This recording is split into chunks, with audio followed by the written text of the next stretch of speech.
તો આજે વિજયાદશમીનો પર્વ છે ને તેવામાં દિલ્હીમાં રામલીલા મેદાનમાં રામલીલા ભજવાઈ રહી છે અને અહીંયા પ્રધાનમંત્રી મોદી પણ રામલીલા નિહાળવા પહોંચ્યા છે, જ્યાં તેઓ સંબોધન કરી રહ્યા છે। વિજયાદશમી સમારોહમાં પ્રધાનમંત્રી મોદી હાજર છે।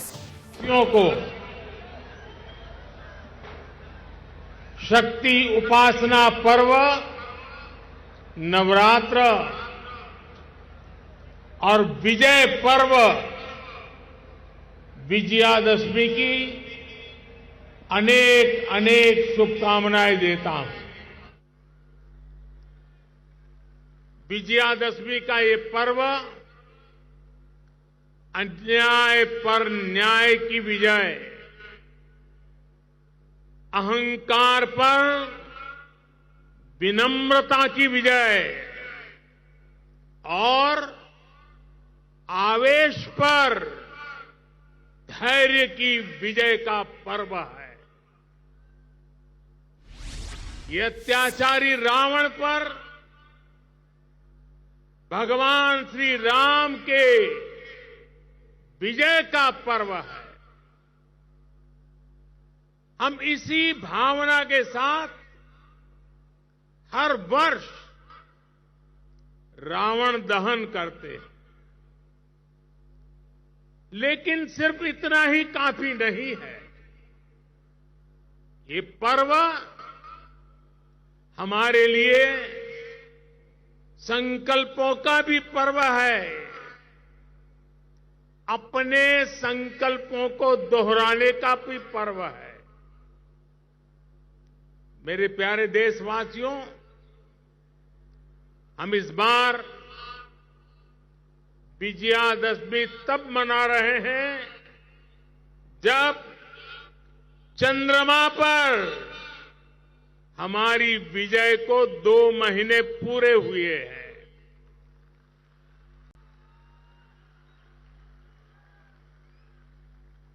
विजयादशमी पर शस्त्र पूजा का भी विधान है। भारत की धरती पर शस्त्रों की पूजा किसी भूमि पर आधिपत्य नहीं, बल्कि उसकी रक्षा के लिए शस्त्र पूजा की जाती है। नवरात्र की शक्ति पूजा का संकल्प शुरू होते समय हम आराधना करते हैं, या देवी सर्वभूतेषु शक्ति रूपेण संस्थिता नमस्तस्यै नमस्तस्यै नमस्तस्यै नमो नमः। जब पूजा पूर्ण होती है तो हम कहते हैं, देहि सौभाग्य आरोग्यम देहि मे परमम सुखम रूपम देहि जयम देहि यशो देहि दिशो जहि।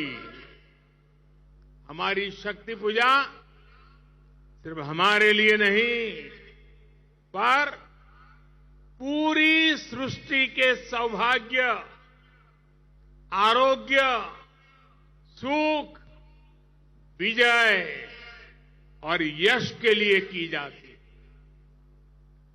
भारत का दर्शन और विचार इन्हीं मूलभूत सिद्धांतों को जीता।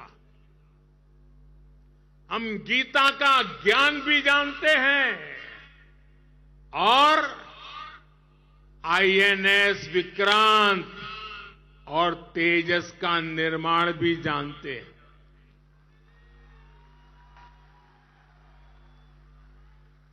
हम श्री राम की मर्यादा भी जानते हैं और अपनी सीमाओं की रक्षा करना भी जानते हैं।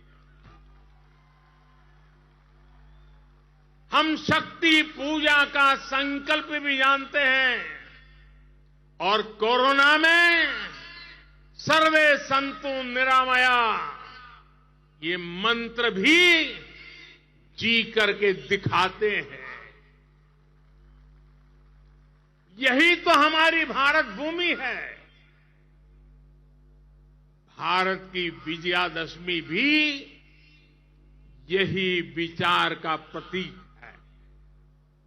साथियों, आज हमें सौभाग्य मिला है कि हम भगवान राम का भव्यतम मंदिर बनता देख पा रहे हैं।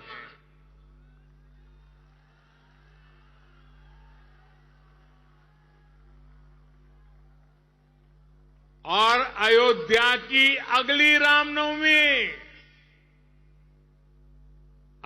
रामनवमी पर रामलला के मंदिर में गूंजा हर स्वर पूरे विश्व को हर्षित करने वाला है।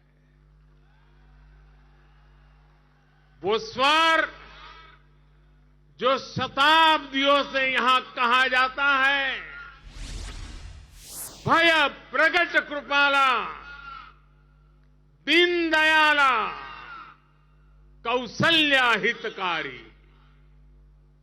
भगवान राम की जन्मभूमि पर बन रहा भव्य मंदिर, दिव्य मंदिर, सदियों की प्रतीक्षा के बाद हम भारतीयों के धैर्य को मिली विजय का प्रतीक है। राम मंदिर में भगवान राम के विराजमान के बस कुछ ही महीने बचे हैं। भगवान श्री राम बस आने ही वाले हैं। और साथियों, उस हर्ष की परिकल्पना कीजिए जब शताब्दियों के बाद राम मंदिर में भगवान राम की प्रतिमा विराजेगी। राम के आने के उत्सव की शुरुआत तो विजयादशमी से ही शुरू हो गई थी। तुलसी बाबा रामचरित मानस में लिखते हैं, सगुन हो ही सुंदर सकल मन प्रसन्न सबके, प्रभु आगमन जनाओ जनु नगर रम्य चहु फेर। यानी जब भगवान राम का आगमन होने ही वाला था तो पूरी अयोध्या में शुगुन होने वाला था। तब सभी का मन प्रसन्न होने लगा, पूरा नगर रमणीक बन गया। ऐसे ही शगुन आज हो रहे हैं। आज भारत चंद्रमा पर विजयी हुआ है। हम दुनिया की तीसरे सबसे बड़ी अर्थव्यवस्था बनने जा रहे हैं।